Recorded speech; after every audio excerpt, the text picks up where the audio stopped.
Perfect. About an hour ago, and then.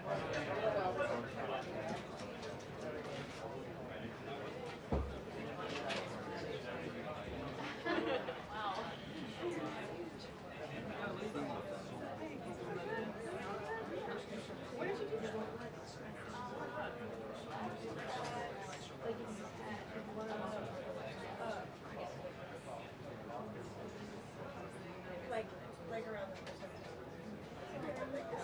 pretty right. So there's no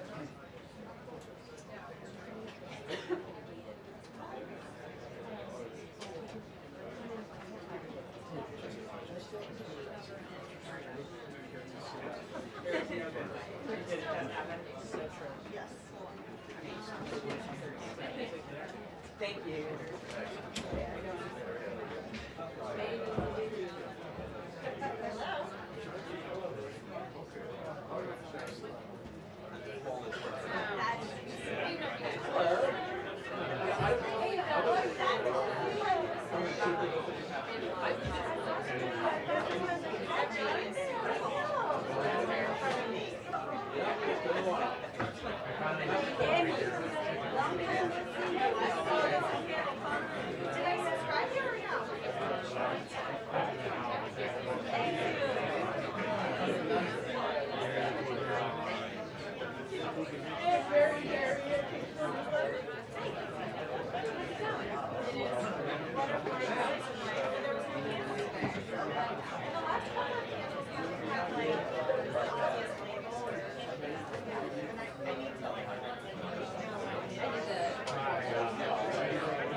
Okay, sorry about that. I'm right on here.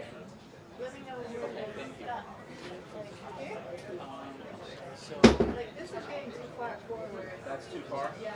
Something like as far forward as they can go. But I can go further back. That's good. If you can do that. Yeah. Is that okay? Yeah. Okay. Does Thank that you. work for you? Thank you. Thank you. Does that work? Yep. I just didn't know if you were going to do this. Okay, so I'll make sure when she talks, I'll get way back too. Thanks for that. I appreciate it.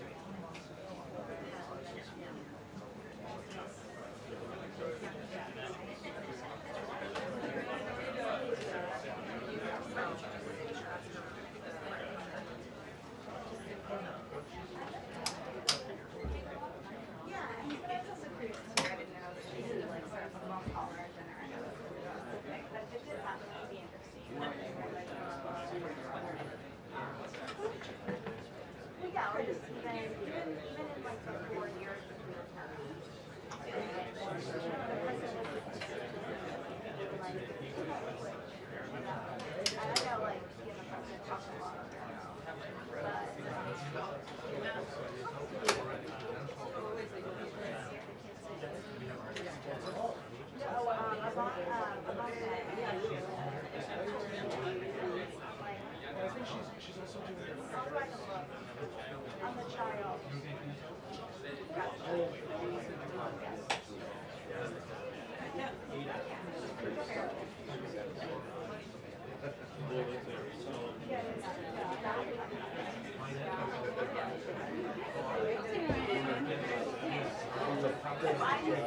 Like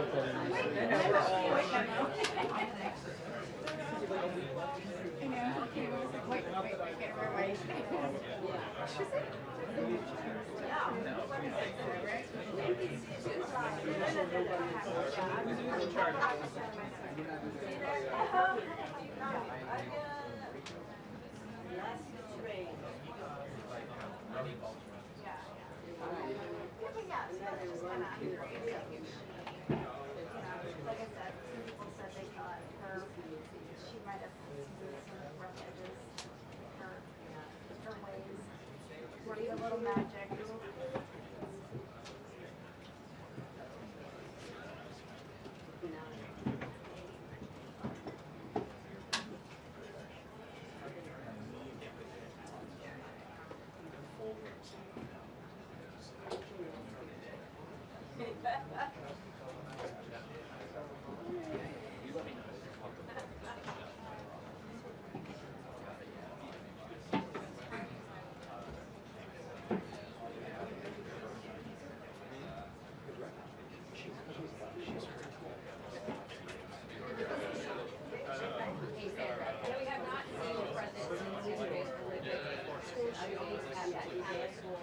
Minneapolis, so responsible here at the work of the secretary on that, which the FBI is always investigating as an act of domestic terrorism and also a hate crime targeting Catholics. I'm also here in response to the former Secretary using that event, that horrific event, to needle President Trump's approach to anti-crime.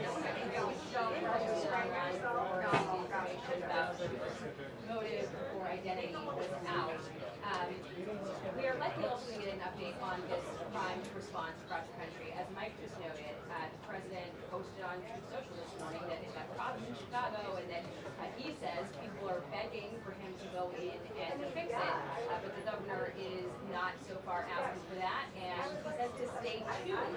The Illinois governor has so far refused to invite in the National Guard, despite a different response from the D.C. mayor here yesterday, basically saying that while they feel that the presence of federal agents is somewhat working their trust in the community, she's really praising the results, touting an 87% reduction in car accidents in the last 20 days, which she said had a trickle-down effect, reducing the use of guns, basically impacting everything from robberies to homicides and having an improvement right across the city. It also gives people, it shows 81% of people surveyed believe the crime is a big problem in major cities. That includes 68% Democrats. So far, a lot of these state leaders that the president has been talking about are still resisting giving the information that he wants. I think to go in and do that and help out if they so choose. However, their position right now is that they would prefer to be asked. So we will see what that means and what plans are ahead. I expect we'll get probably a lot of information on that.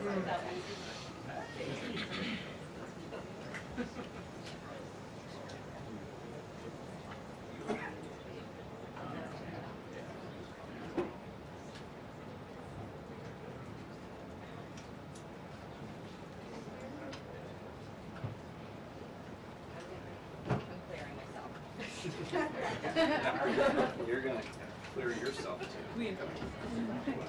Tell them, Support Jack. that. Gotta go. You know he's in charge here. Show control of his boss.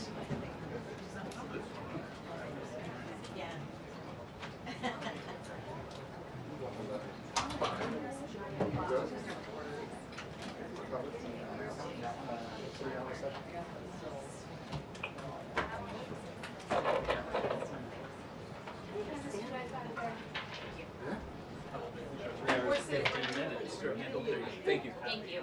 Twist it up.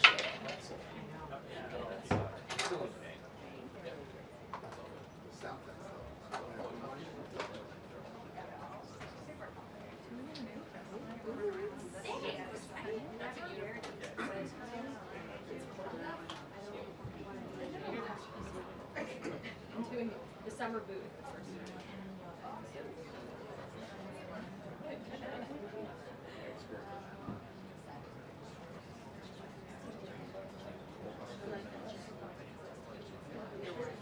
Gotta go. This is what it is.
Mam nadzieję, że nie trzeciego roku.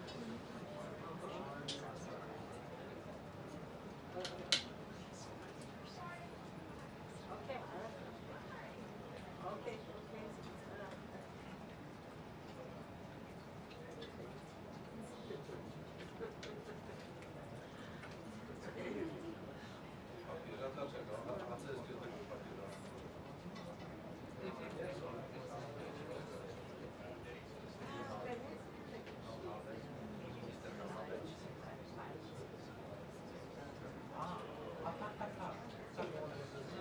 Zaraz trzeciego, tak.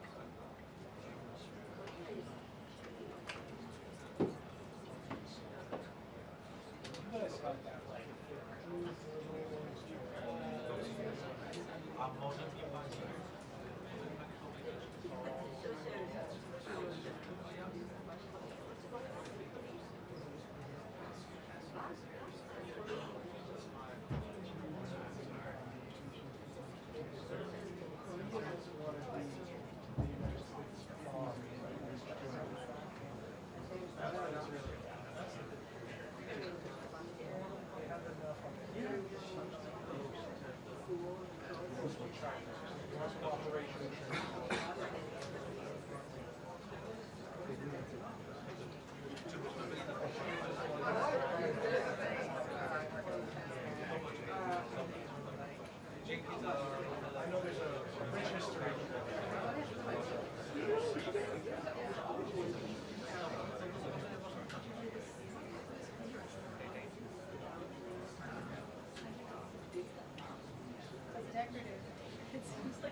Until the briefing, 2 minutes until the briefing.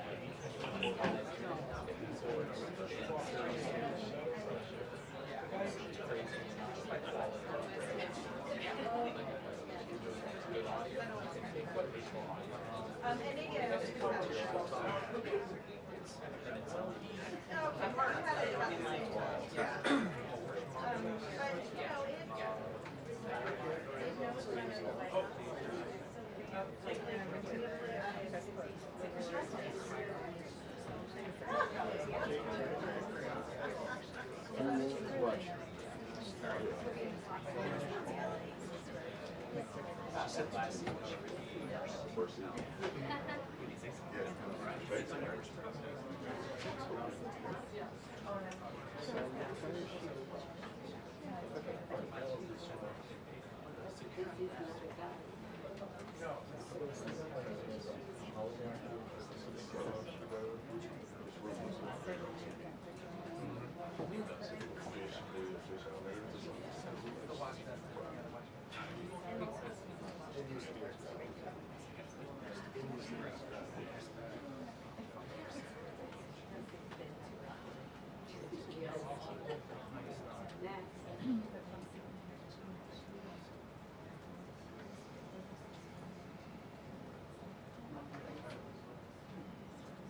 Good afternoon.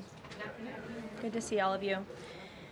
I want to begin today's briefing by addressing the horrific shooting that took place yesterday at the Annunciation Catholic Church in Minneapolis, Minnesota, where a deranged shooter opened fire during morning mass, killing an innocent 8-year-old and 10-year-old.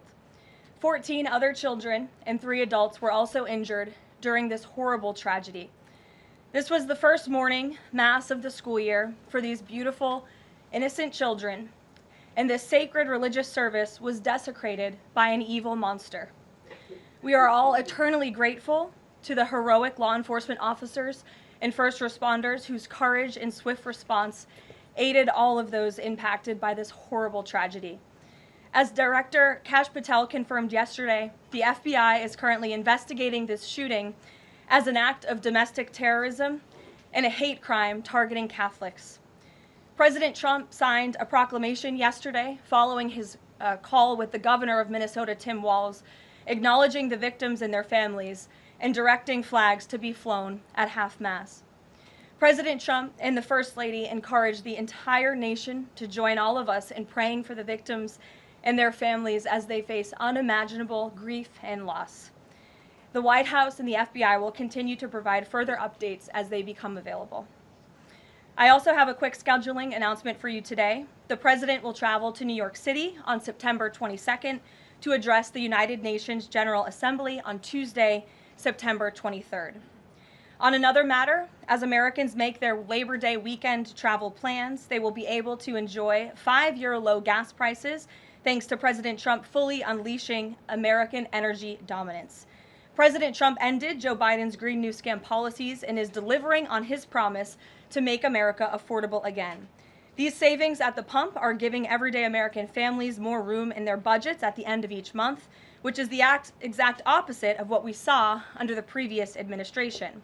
And as we commemorate Labor Day this year, we finally have a president who fights and delivers for the American worker every single day.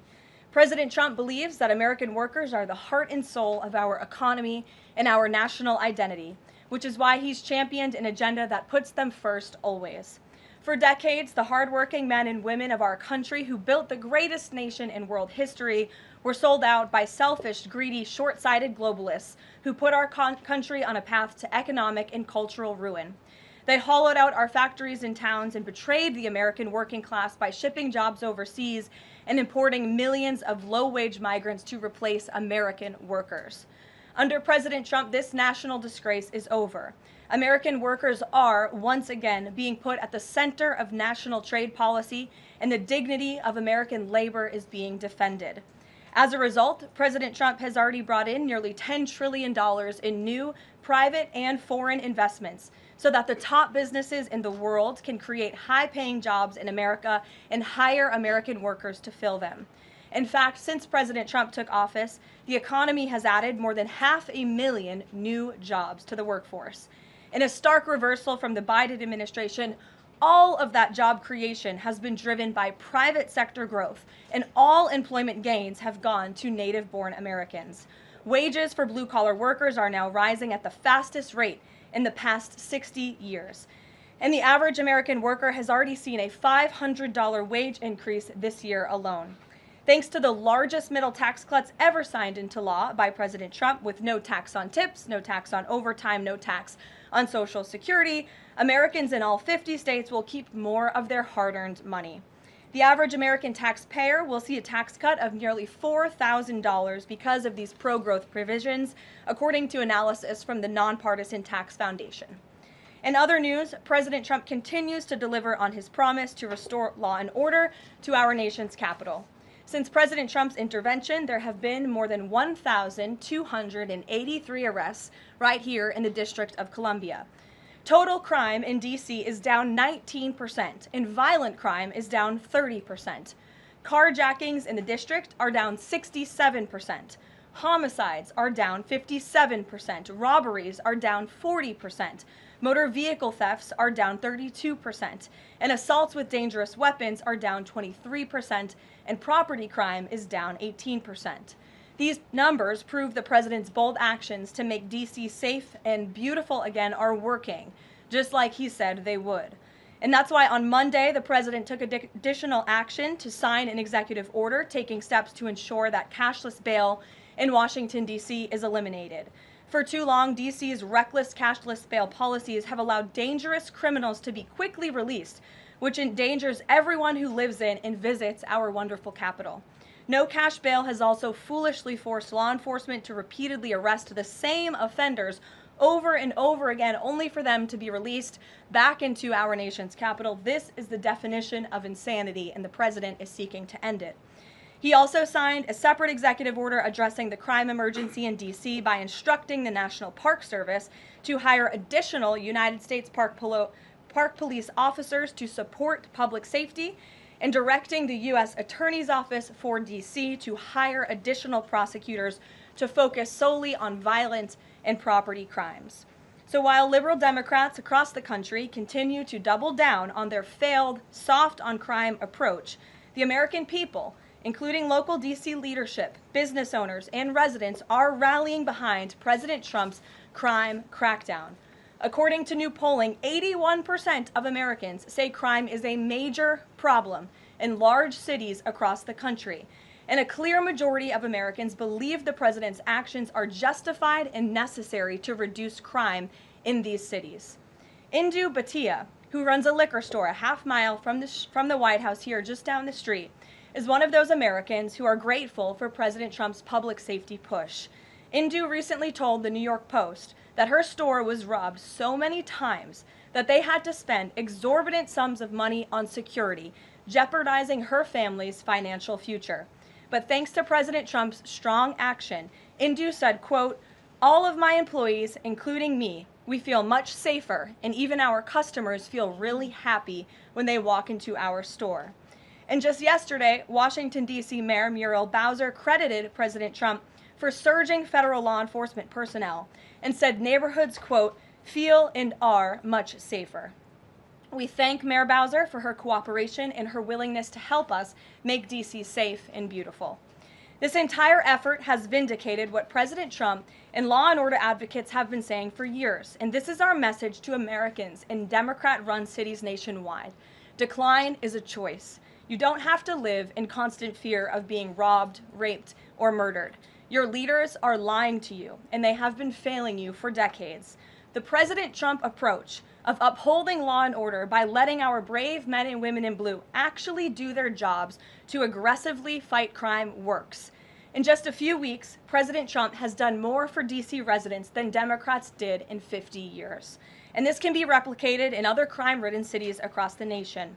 As President Trump has said, all of these elected officials in charge have to do is pick up the phone and ask for the president and the federal government's help. President Trump doesn't care if they are a Republican or a Democrat leader. He wants Americans to be safe and for every law-abiding American citizen across the country to be able to thrive in their city and in their community. With that, I'll take questions. Here in our new media seat today, we have social media influencer, content creator, Brandon Tatum. Brandon, thank you so much for joining us today. Why don't you kick us off? Caroline, thank you so much for having me. I really appreciate it. And on behalf of everybody that follow me, the millions of people that follow me, I want to say thank you for making the sacrifice and dealing with some of the most disingenuous people on planet Earth at times. I have two questions. The first question is associated with the shooting that occurred the other day. And I want to ask the question of, we know that it's not a gun thing. Any rational person knows it's not a gun thing. We know it's a mental health issue. So I want to know from you, what is President Trump and the White House going to do to address mental health issues around the country associated with these shootings? And the second thing is Chicago. You know, anybody with, and I say, with a connected brainstem knows that Chicago's crime is out of control. And young black men are getting killed, laying dead in the middle of the streets every single day in Chicago. No president has addressed any of these issues. And so what is the White House going to do to address issues in their capacity to deal with the conflict and violence in Chicago? Sure.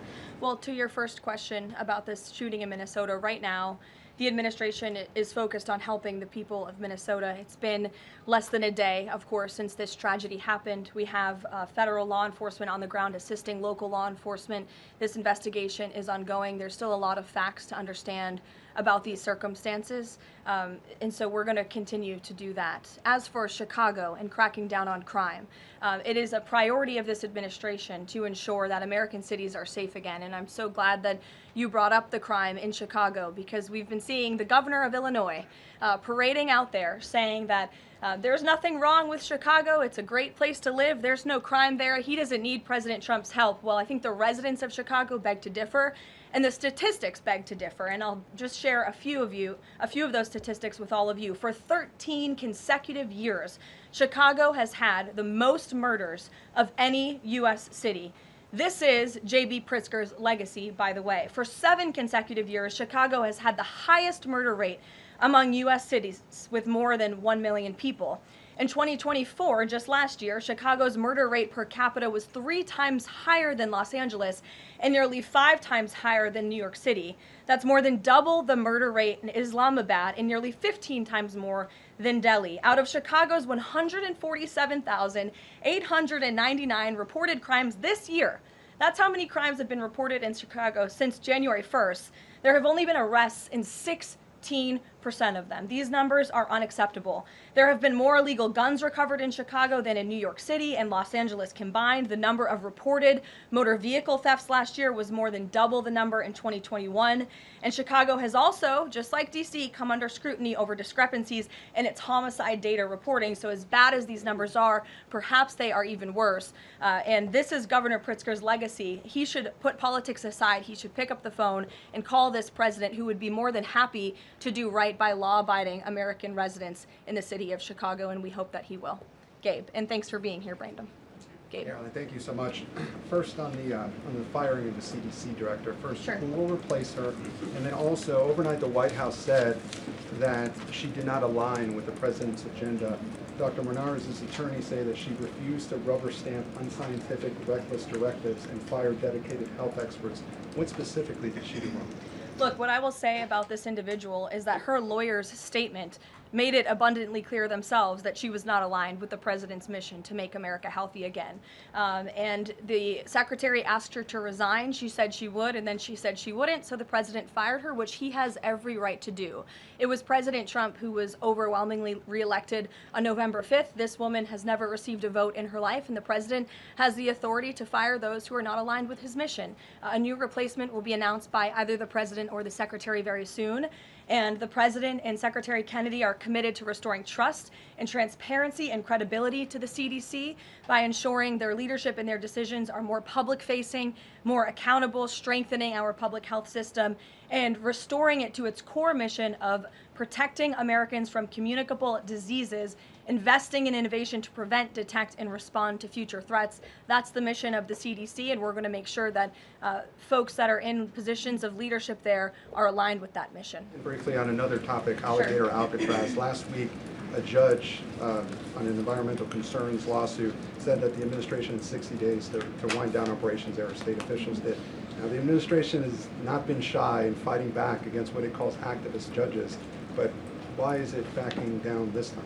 We're not backing down. We've always said that we are going to continue to fight in the court of law for what's right, because we know that what this administration is doing with respect to all policy, but also immigration policy, is above the books, and we're abiding by our nation's immigration laws. And we think it's despicable that an activist judge has inserted themselves in this migrant detention facility to the point where DHS is now having to relocate these illegal immigrants to other detention facilities around the country. That is an unnecessary burden on the Department of Homeland Security and these agents who should be removing these criminals from our community. That's what the American people elected this president to do. So we've always maintained, Gabe, we're going to comply with court orders, but we're also going to fight back on them on the merits of the law. And DHS is in compliance while we disagree with this decision, and we'll continue to fight it in court. Let's go to... Hey, go ahead. Thanks so much. So just following up on the CDC firing, Sure. Are you anticipating other changes there at CDC in addition to that firing? And is the administration going through in a very sort of organized fashion? Is there a task force that's going through high-level appointees to see who is or isn't aligned with the mission? Like, should we expect more changes? Not to my knowledge. I understand there were a few other individuals who resigned after the firing of Ms. Monarez. One of those individuals wrote in his departure statement that he identifies pregnant women as pregnant people. So that's not someone who we want in this administration anyway. So if people are not aligned with the president's vision and the secretary's vision to make our country healthy again, then we will gladly show them the door. Caroline, can I just follow up on... Go to the back. Thank Yes. you, Caroline. Go behind you, Andrew. Go ahead. Oh, thank you, Caroline. The military deployment that President Trump has sent to the Caribbean Sea close to the shores with Venezuela is massive. It's much more that is needed to simply counter narcotics operations. Is President Trump considering launching military strikes to military installments or facilities in Venezuelan soil? I won't get ahead of the president with respect to any military action or questions about that ever. But what I will tell you is that many Caribbean nations and many nations in the region have applauded the administration's counter-drug operations and efforts, and the president is prepared to use every element of American power to stop drugs from flooding into our country and to bring those responsible to justice. And as I've said from this podium before, the Maduro regime is not the legitimate government of Venezuela. It is a narco-terror cartel. Maduro is not a legitimate president. He is a fugitive head of this drug cartel. He has been indicted in the United States for trafficking drugs into our country, and it is the utmost responsibility of this president and this administration to prevent the illicit flow of drugs into our country and to protect citizens from those deadly poisons. Reagan. Thanks, Caroline. I have two questions for you. Sure. Democrats, including former White House Press Secretary Jen Psaki and Minneapolis Mayor Jacob Frey, attacked prayer and pushed gun control in the aftermath of yesterday's shooting. What's the White House's response to their comments? Yes, I saw the comments of my predecessor, Ms. Psaki, and frankly, I think they're incredibly insensitive and disrespectful to the tens of millions of Americans of faith across this country who believe in the power of prayer, who believe that prayer works, and who believe that in a time of mourning like this, when beautiful young children were killed while praying in a church, it's utterly disrespectful to deride the power of prayer in this country, and it's disrespectful to the millions of Americans of faith. And I would encourage Ms. Psaki to pray for these families themselves who need it right now more than ever. My second question for you is that there have been media outlets who have glazed over the fact that the shooter was confused in their gender identity. Does the administration believe that this element needs to be investigated in the shooting? All of the elements are being investigated in the shooting, absolutely. Which is why part of the reason the FBI director came out and immediately confirmed that facet of the investigation. John. Thanks a lot, Caroline. Two questions on two separate issues. First of all, the drone and missile strikes that took place overnight in Ukraine. General Keith Kellogg, the president's special envoy, has described these attacks as egregious. Do you agree with that description, and do you view President Putin as an impediment to getting peace between these two countries? Well, it's not about if I agree, it's about what the president thinks, and I know what the president thinks because I talked to him about this. He was not happy about this news, but he was also not surprised. These are two countries that have been at war for a very long time. Russia launched this attack on Kyiv, and likewise, Ukraine recently dealt a blow to Russia's oil refineries. They have taken out, as a matter of fact, 20% of Russia's oil refinery capacity over the course of their attacks throughout the month of August. So the president is continuing to watch this intently, and this killing, unfortunately, will continue as long as the war continues, which is why the president wants it to end.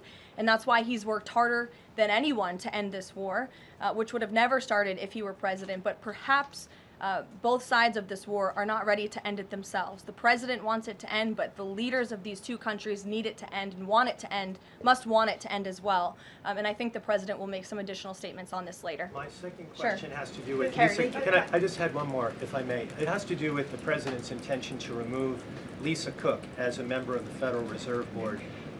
He is going or acting upon allegations that have been made by Trump administration official Bill Pulte.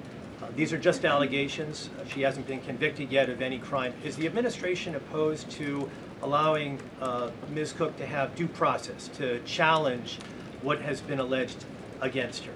I believe she is challenging it. I believe she just filed a lawsuit today, and Mr. Pulte has deferred those allegations over to the Department of Justice to investigate them. What I will say is that you had these mortgage receipts very clearly shown to the president, and he has the cause that he needs to fire this individual. He laid it out in the letter that he provided to her and to the public as well. And so we'll continue to fight this battle. Carrie. Hi, Caroline. So the president just announced that he wants to have a convention right before the midterms next year. The DNC has countered that they too want to have a convention right before the midterms as well.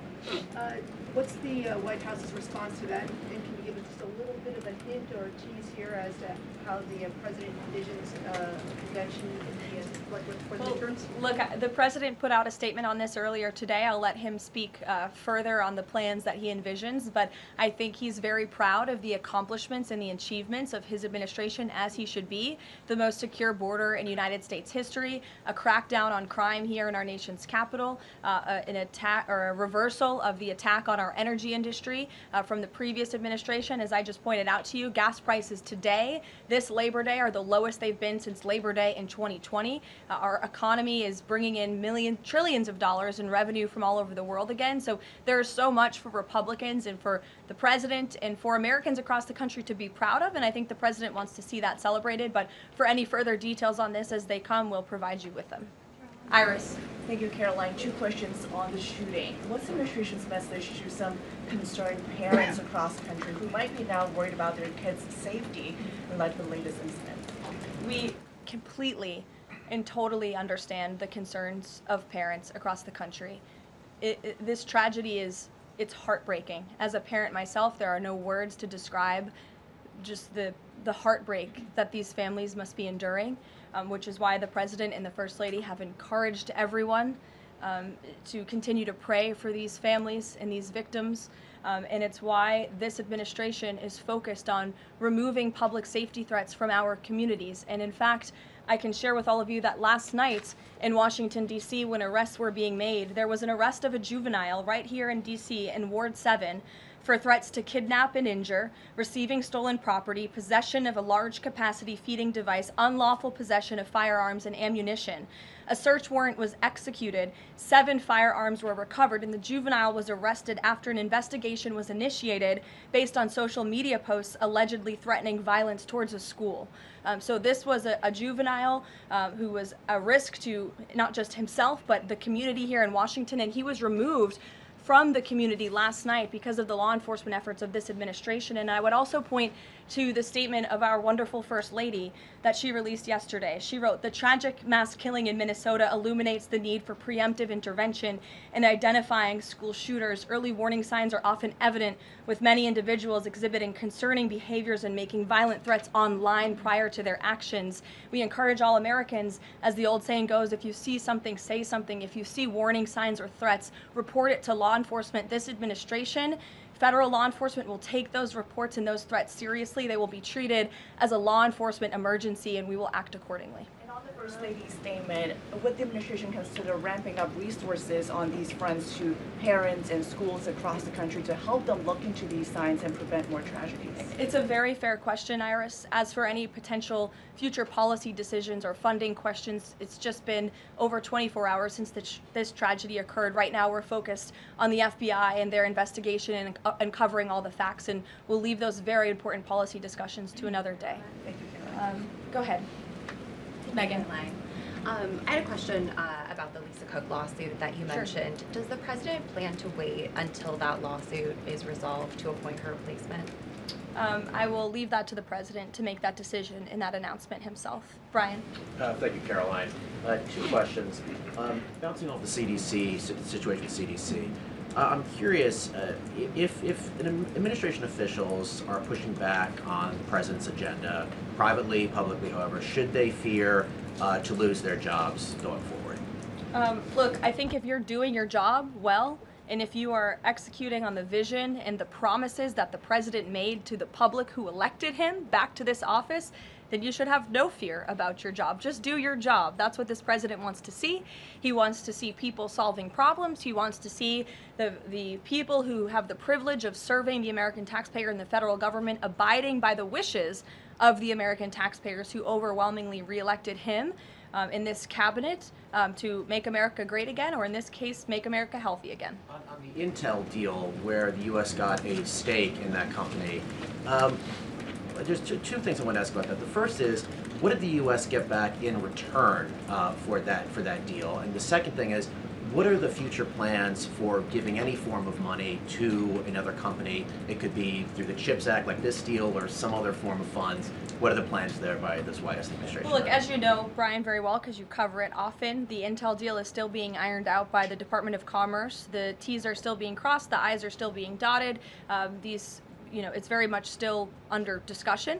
But the president's thinking, I can share with you, is certainly to ensure that the United States government is making our country wealthy again and is benefiting from some of these deals. And it's a creative solution. I know it's outside the box thinking, which is uncommon in this city, but it's something that he proposed and something that the Secretary of Commerce is working on putting into action. Mary. Thanks, Caroline. I have a couple questions on the shooting yesterday. The first one, this is the second shooting involving a trans-identifying shooter who specifically targeted Christians and Catholic kids. What kind of consequences do the gender-affirming therapists, doctors, or even the parents of these shooters face after these types of shootings? Well, as for the parents and potential therapists in this case, again, all of that is still currently being investigated by the FBI. I know the Secretary of Health and Human Services this morning said that HHS is investigating perhaps links between some of these drugs and these prescription drugs that some of these minors may be taking and an increase in violence. And obviously we have mental health problems in this country that this administration and Secretary Kennedy will continue to speak out about in the work that we're doing to solve it. Thank you. And just to follow up, I've seen a lot of calls for action, among these lawmakers saying that we shouldn't just be praying. One that I've seen on the right actually is calls for the FBI to institute a new class of domestic terrorism that involves trans ideology. Is that something that the administration would support? I would have to check with the appropriate people on that. Daniel. Thank you, Caroline. We saw some new revised economic data come out today showing the U.S. economy grew at a 3.3% clip, largely buoyed by a surge in capex. What's the White House reaction to this, and is this sort of the president's vision beginning to come to life after the Big Beautiful Bill was passed in July? Yes, I mean, look, we did say that once the Big Beautiful Bill was signed into law, we're going to see the effects of this massive pro-growth piece of legislation.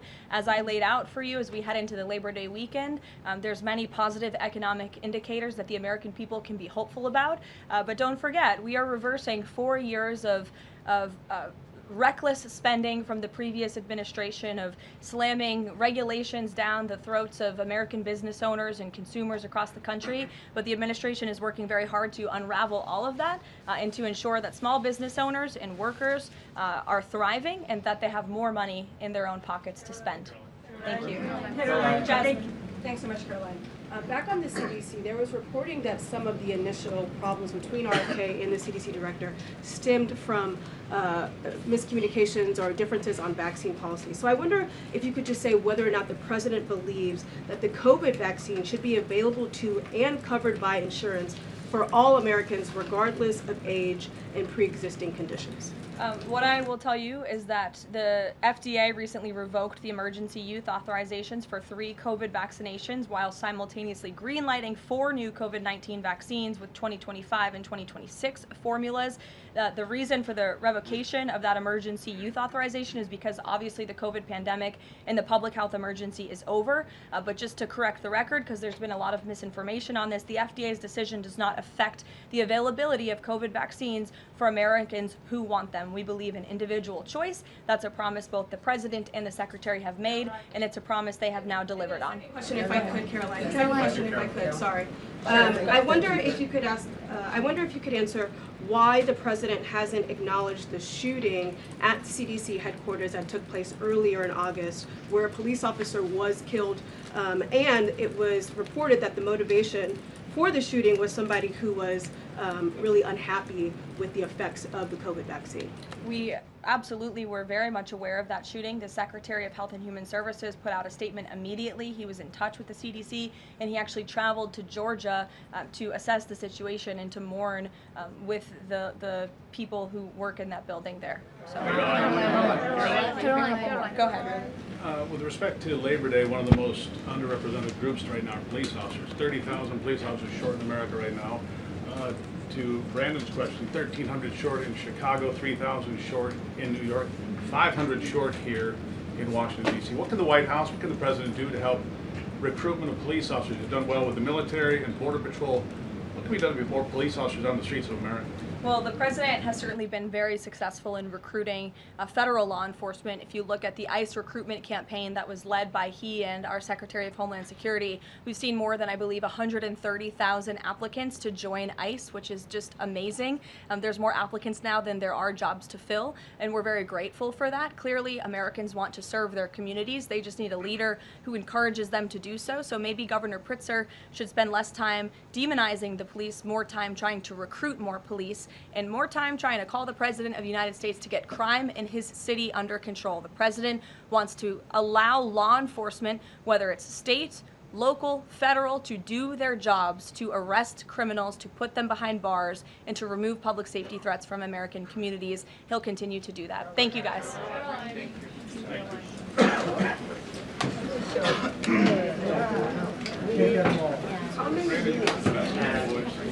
you.